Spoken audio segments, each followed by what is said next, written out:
So I put one of my clips from my live stream on YouTube, on TikTok.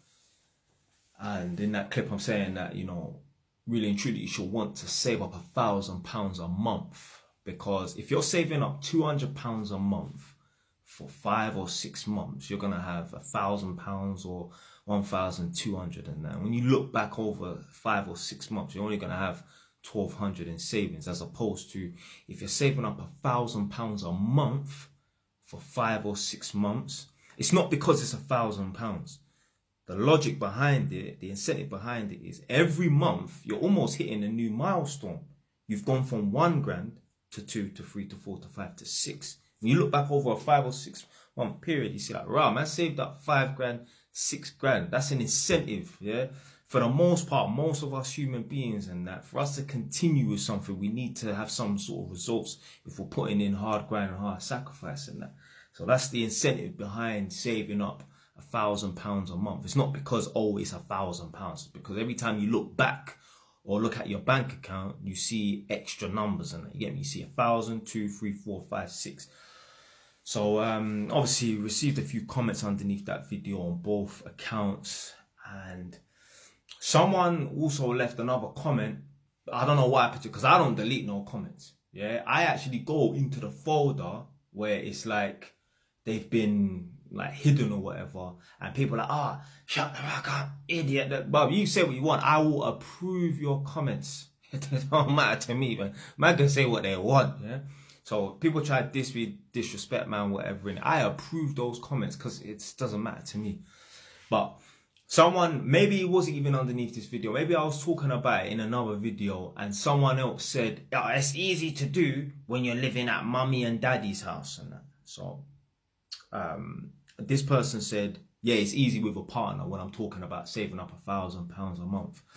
It's just a coping mechanism. When people say, oh, it's easy to do when you're living at mummy and daddy's house, and someone say, oh, it's easy with a partner, it's just a coping mechanism. You see there are people there that say, oh, you was only able to save up because you was living at mummy and daddy's house. I promise you, like I said in the previous video, if I didn't say it in that one, I said it in another similar video. These same people that claim, oh, this person was only able to save up £1,500 a month, which is 18 grand a year, or £1,000 a month, which is 12 grand a year, only because they was living at their mum and dad's house. That same idiot that's made that statement, I promise you, if we had a crystal ball and we gave an alternative reality, that same person that's saying, oh, you're only able to save up £1,000 a month because you're living at mummy and daddy's house. If they was at mummy and daddy's house, quote unquote, yeah, and they had the means, yeah, they had the funds, they had the income, they had the salary, so that they could save up £1,000 a month, they wouldn't. Because in their head, they think, I need to live my life. I need to drive that Mercedes. I need to go on this holiday. I need to go to this stupid ass restaurant and take pictures just because. Yeah? I promise you, we'll never know. I can never prove it. Yeah? But I promise you, we had a crystal ball. These same people, 95% of them, if they was given that reality, if they was given that opportunity, they'll blow the money. Because, right, okay, they can't save up £1,000 a month because they're not staying at mummy and daddy's house. But what are they doing in their life? Like, what are they trying to do to save up money at the moment? They're doing nothing. They're living on the breadline. They're living paycheck to paycheck. They're driving that car that they shouldn't really be driving. Yeah. They're spending money that they shouldn't really be spending. So all of this, it's easy with a partner. It's easy at mum and daddy's house. It's easy when you got, but it's all a coping mechanism. Furthermore, let me dive a little bit deep into this. A man saying it's easy with a partner to save up £1,000 a month. Obviously, probably referring to a partner as in obviously a girlfriend and that, yeah. My girl don't give me no money, fam. Yeah. I'm a self-sufficient, self-made man.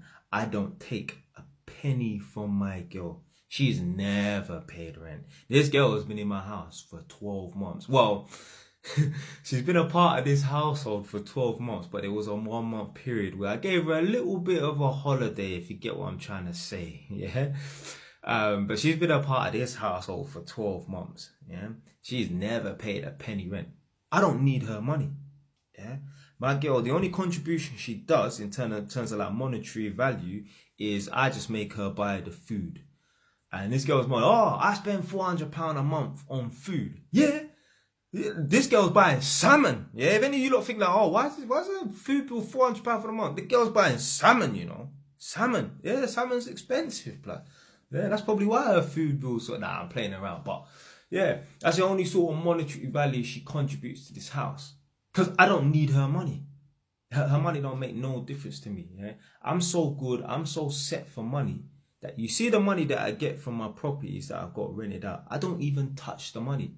Do you know what I use that money for? Like I said in previous videos, I take that money that I've got sitting in my bank accounts for my buy-to-let properties, my rental properties and that, and I just use that money to cover the stamp duty.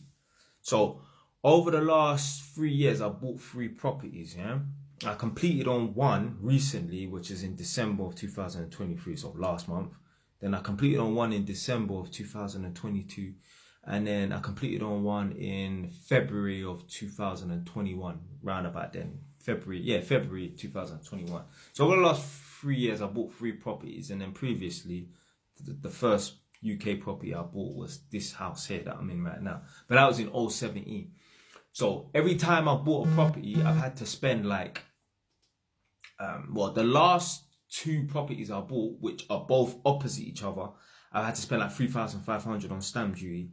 And then the one that I bought in 2021, I think it's probably a high 2,000, so like 2,800 or a low 3,000, something like that. Say between 2,800 and 3 grand basically. You know?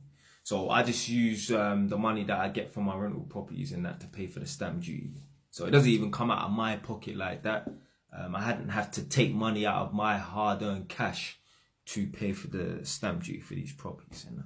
But all of this, when I see these sort of comments and that, 'cause I was trying to find that comment about living at home with mummy and daddy, I couldn't find it. It's probably on a different video on that. Yeah, it's just a coping mechanism. It's a coping mechanism. These people that claim, oh yeah, you do this, you've got this opportunity, because you put people there in the same predicament, the same situation, that they will not save the fucking money because they'll go and spend it. So that's it for today, man. Stay a while, it's done, man.